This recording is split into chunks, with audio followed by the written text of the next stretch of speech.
उसकी गाड़ी से उतरे और आई कार्ड प्रेस रिपोर्टर के लगाए हुए थे। दोस्तों, क्या एक तांगे वाला इतना बड़ा बन जाता है, इतना बड़ा बन जाता है कि वो सरकार को हिला दे। एक तरफ बेटे के एनकाउंटर की पुलिस जांच कर रही होती है और दूसरी तरफ 3 दिनों के बाद बाप की पुलिस कस्टडी में रहते हुए हत्या हो जाती है। ये सवाल है, बहुत बड़े सवाल है ये, जिनकी अभी हंगामा होने वाला है पूरे देश में। क्या एक तांगे वाले को इतना बुरा लग जाता है, एक तांगे वाले के बेटे को, कि अगर कोई उसकी गाड़ी को ओवरटेक करे तो उसको रोक कर उसको मारते हैं, उसके बाद में गोलियों से भून दिया जाता है। नमस्कार दोस्तों, मेरा नाम है मोहन अहिरवार और आप देख रहे हैं खबर तमारी इंडिया का यूट्यूब चैनल।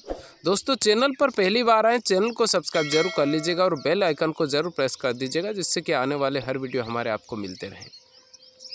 दोस्तों, आज की जो सच्ची घटना है ये है अतीक अहमद की, जिसके बारे में दुनिया जानना चाहती है और हिंदुस्तान के हर बड़े चैनल पर अतीक अहमद की खबरें चल रही है। और आज तो बहुत ही ज़्यादा हंगामा होने वाला है, क्योंकि अतीक अहमद की जो हत्या है वो पुलिस की कस्टडी में रहते हुए हो गई है।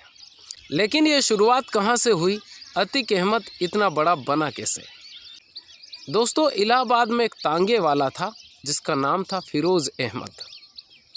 फिरोज़ अहमद के घर एक बेटे का जन्म होता है। लेकिन आप सोचिए कि एक तांगे वाला कितना पैसा कमाता होगा, लेकिन उसके घर में एक बेटे का जन्म हुआ रहता है। उसका नाम रखता है वो अतीक अहमद। अतीक अहमद 17 साल की उम्र में पहला मर्डर करता है। और पहला मर्डर जब अतीक अहमद करता है तो उसका खौफ बढ़ जाता है। उसके बाद में वो एक गुरु की तलाश करता है कि आखिर उसको कोई ना कोई गुरु तो चाहिए। तो एक इलाहाबाद की ही एक गली में उसको मिल जाता है चांद बाबा। चांद बाबा अतीक अहमद का गुरु बन जाता है और अतीक अहमद चांद बाबा की शरण में रहते हुए गुंडागर्दी शुरू कर देता है। फिरौती, मर्डर, ये जितनी भी चीज़ें हैं, डराना, धमकाना, ज़मीन पर कब्जा करना, यानी 17 साल से ही अतीक अहमद का जो खौफ है वो शुरू हो गया था। 1985 में चांद बाबा और अतीक अहमद में एक लड़ाई शुरू होती है। गुरु तो सोचता है कि मैं बड़ा बनूं और चेला सोचता है कि मैं बड़ा बनूं, लेकिन दोनों की लड़ाई में किसी न किसी का चैप्टर ख़त्म होना ही था। अतीक अहमद और चांद बाबा दोनों में एक लड़ाई शुरू होती है और उस दिन चांद बाबा का जो चैप्टर था, यानी कि गुरु का जो चैप्टर था, वो ख़त्म हो जाता है। यहाँ से शुरुआत होती है अतीक अहमद के चैप्टर की। अतीक अहमद का एक भाई अशरफ अहमद 1992 में दोनों गाड़ी चला रहे होते हैं और अतीक अहमद भी उस गाड़ी में रहता है। एक तांगे वाले का बेटा 4 व्हीलर में घूम रहा है 1992 में, और एक व्यक्ति उसकी गाड़ी को ओवरटेक करता है और ओवरटेक करने के बाद में वो आगे निकल जाता है।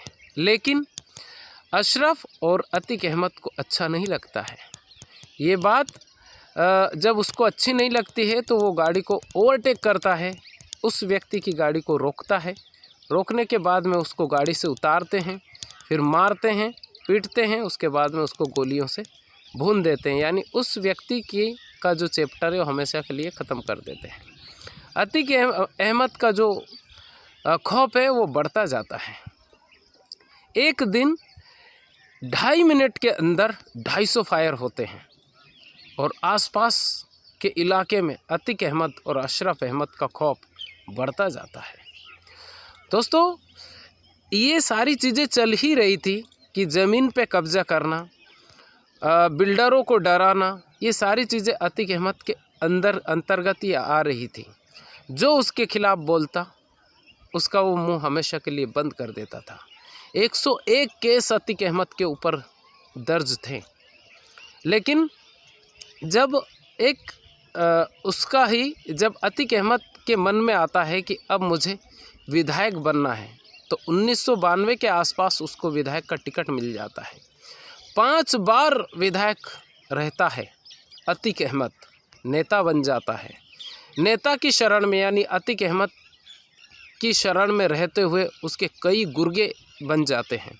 नेता बनने के बाद में उसको लगता है कि नहीं, मुझे अब विधायक तो मैं 5 बार रह चुका हूँ, अब तो मुझे सांसद बनना चाहिए, और वो सांसद बन जाता है फूलपुर सीट से। अतीक अहमद का खौफ इतना ज़्यादा बढ़ जाता है कि गवर्नमेंट तक हिल जाती है। गवर्नमेंट अगर अतीक अहमद जो काम कर देता है तो गवर्नमेंट उसके कामों में दखलंदाजी नहीं करती है।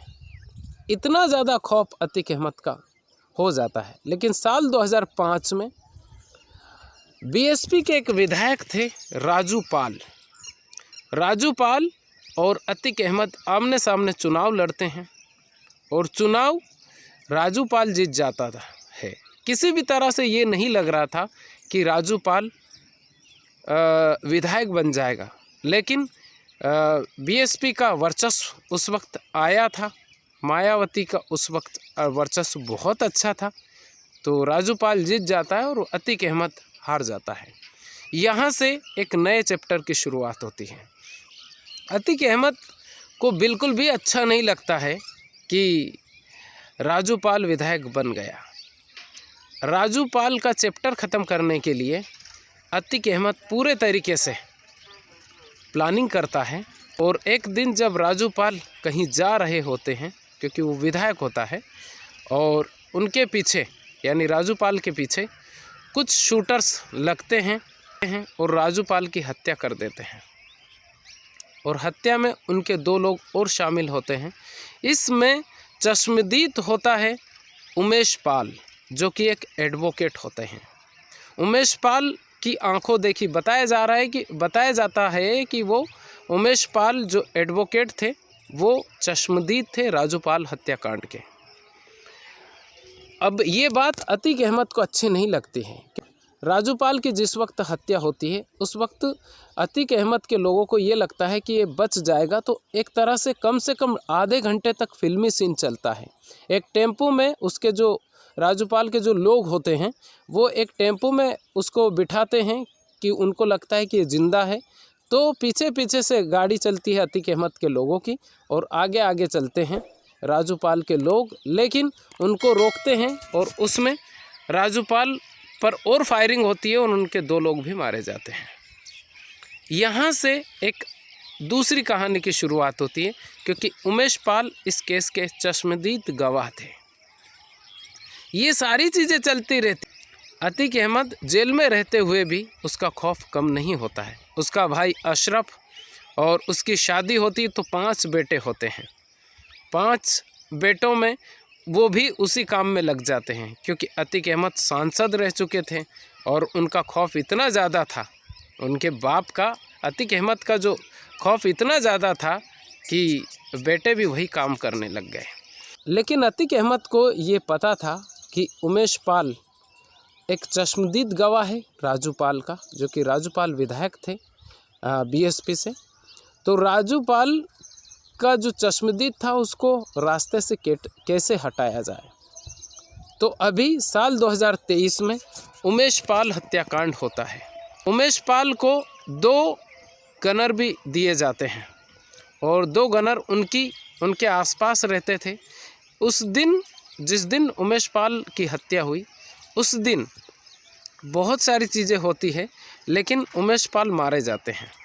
उनकी उसी गली में इलाहाबाद की एक गली है, वहाँ पर उमेश पाल अपने घर के बाजू में उतरते हैं, लेकिन पहले से ही ताक में बैठे रहते हैं उमेश पाल के हत्यारे कि इनको किसी तरह से निपटाना है, इनका चैप्टर ख़त्म करना है।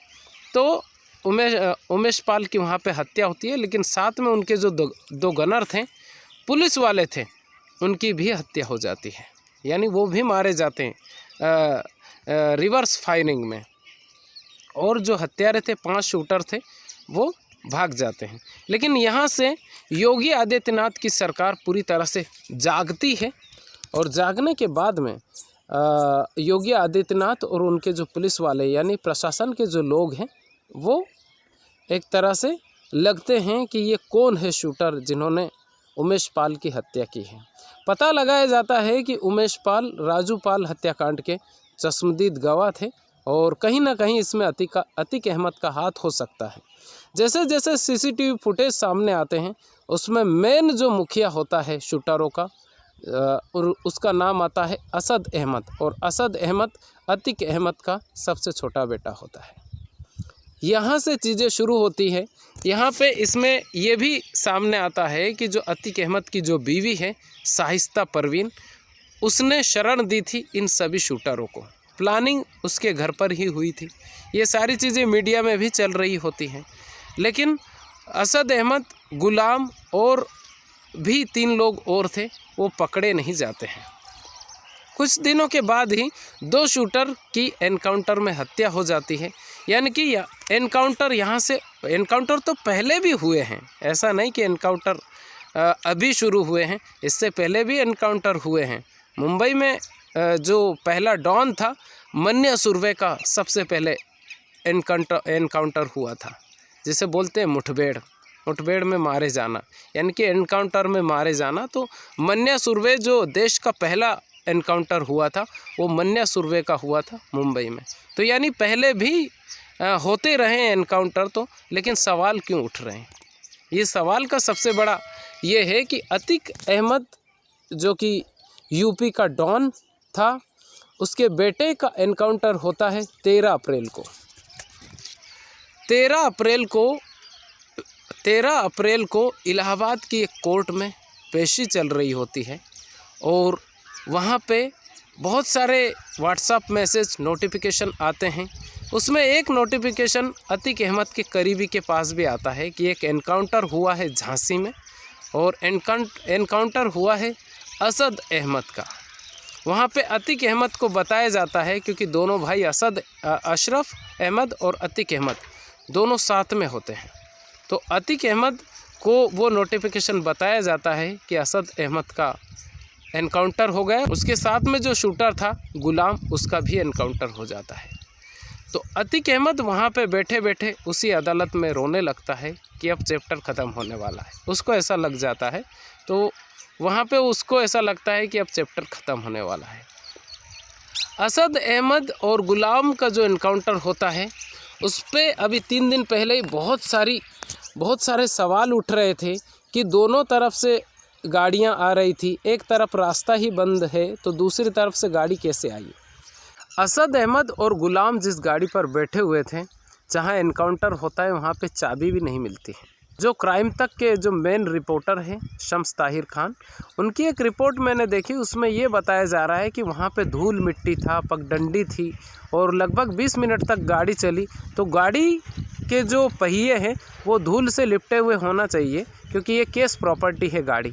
वहाँ पे उस गाड़ी को ऐसा लग रहा था कि वो धोई हुई है। तो ऐसे भी सवाल वहाँ पे अतीक अहमद के बेटा जो था असद अहमद, उसके एनकाउंटर पर सवाल उठ ही रहे थे कि 15 अप्रैल 2023 यानी कल रात में अतीक अहमद को एक हॉस्पिटल में लाया गया। उस हॉस्पिटल में बहुत सारी सिक्योरिटी थी, लेकिन वहाँ के जो चश्मदीद हैं उनका ये कहना है कि जो शूटर थे वो पुलिस की गाड़ी में आए थे। उन शूटरों के गले में प्रेस के आई कार्ड थे, और पुलिस वालों की देखरेख में वो उसी गाड़ी में से उतरे, और जैसे ही अतीक अहमद और अशरफ अहमद सामने आए, उन्होंने अंधाधुंध फायरिंग शुरू कर दी। जो 4 लड़के पकड़ाए हैं वो एक मौरी करके एक लड़का है, एक लवलेश करके एक लड़का है, जो शूटर पकड़ाए हैं। अब सबसे बड़े जो सवाल खड़े हो रहे हैं वो ये है कि उत्तर प्रदेश में एनकाउंटर की भरमार हो गई है।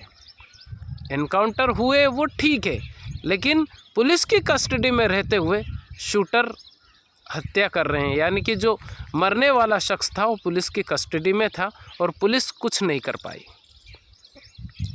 अब यहाँ पे कितने बड़े सवाल हैं।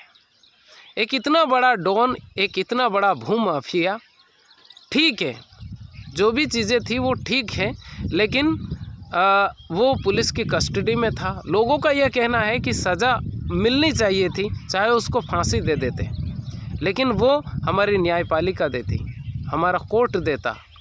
लेकिन जो शूटर थे वो पकड़ा गए हैं। और चंद्रशेखर आज़ाद रावण का एक इंटरव्यू मैंने देखा, उसमें वो कह रहे हैं कि उत्तर प्रदेश में अब योगी आदित्यनाथ संभाल नहीं पा रहे हैं, ऐसा चंद्रशेखर रावण का है।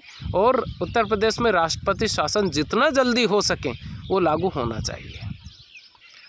अब बहुत सारी चीज़ें होने वाली है अभी, क्योंकि पूरा देश का मीडिया उसी पे लगा हुआ था। एक तरफ बिहार में एक भीम आर्मी के एक व्यक्ति राकेश पासवान की हत्या होती है, वहाँ पर उतना ज़्यादा बवाल तो बहुत ज़्यादा हुआ, लेकिन जो नेशनल मीडिया है उसने बहुत कम कवर किया। और जितने भी कवर न्यूज़ की हैं वो अतीक अहमद के बेटे की चल रही थी।